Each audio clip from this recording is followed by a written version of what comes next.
Welcome, my friends. Today we are continuing on in Ungifted by Gordon Korman. We're reading Chapter 2. Let's jump in.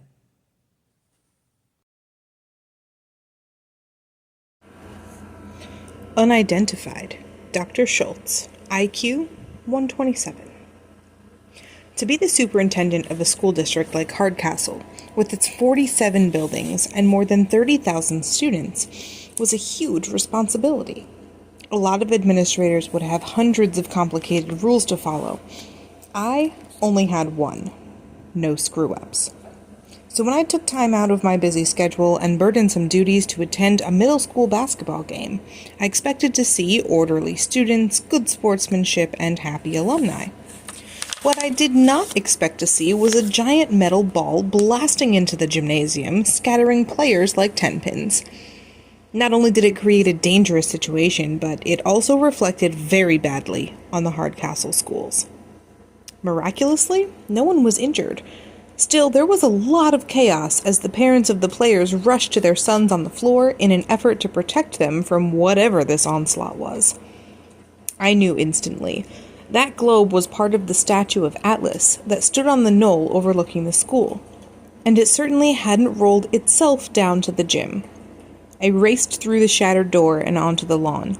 I could see the ribbon of crushed grass all the way back to the figure of Atlas, who looked peculiar, bent under the weight of absolutely nothing. The culprit lay in the flattened path, raised up on his elbows, staring at the damage guiltily. "You, there!" I called. The boy tried to scramble up and run, but he couldn't get any traction on the squash turf. By the time he found his feet, I was upon him, and he was caught. "Come with me to my office." His shoulders slumped. "Yeah, okay." He looked as worried as he ought to be. I drew some small satisfaction from that. The administration building was on the very same campus, but the boy didn't speak on the way over, not even to protest his innocence. A fat lot of good that would have done him. I had him dead to rights. And the evidence, a 400-pound bronze sphere, and the damage it had caused, spoke plainly about what he had done. At last we reached my office, and I glared at him across my desk. "Do you know who I am?" He shook his head and had the grace to look a little scared. "I'm Dr. Schultz, superintendent of the Hardcastle Independent School District, and I'll have your name and your school's name right now." "Donovan Curtis. I go here, I mean Hardcastle Middle, where, it happened." I wrote the information on a piece of paper on the cluttered desk in front of me. "Well, Donovan Curtis, I don't have to tell you that you're in big trouble right now. You're lucky that no one was hurt or even killed by that stunt of yours. Why would you do such a thing?" "It was an accident." If he thought he could get away with an excuse like that, he had picked the wrong administrator. A giant metal ball doesn't plow through a building by accident. He spoke up again. "I hit the statue with a branch, but I didn't think the world would fall off." "You didn't think—" My secretary, Mrs. de Bourbon, came bustling in, looking worried.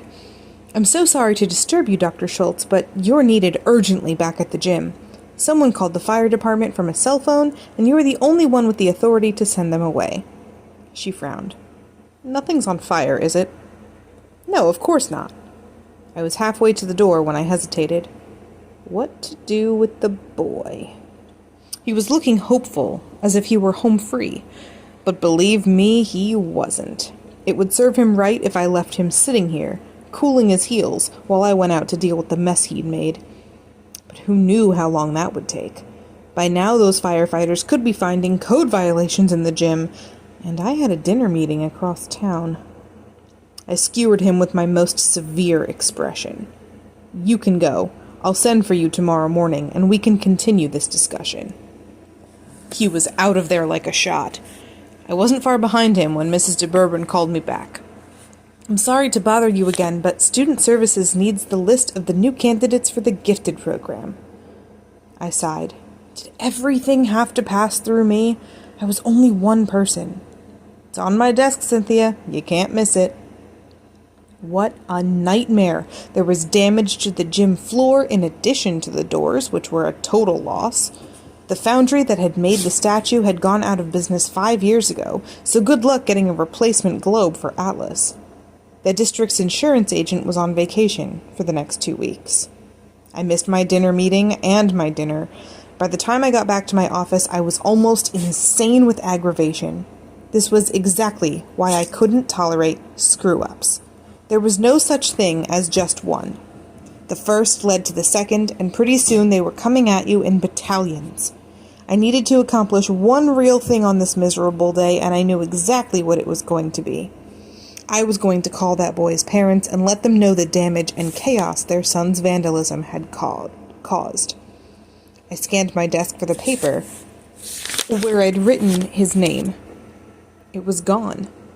I scoured every item on that desk, and not just once. Nothing. Cynthia? But she had already left for the day. How could this be?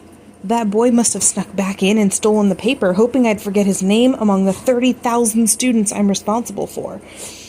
Well, he was wrong about that. His name was... Sudden overpowering chagrin. I had broken my only rule.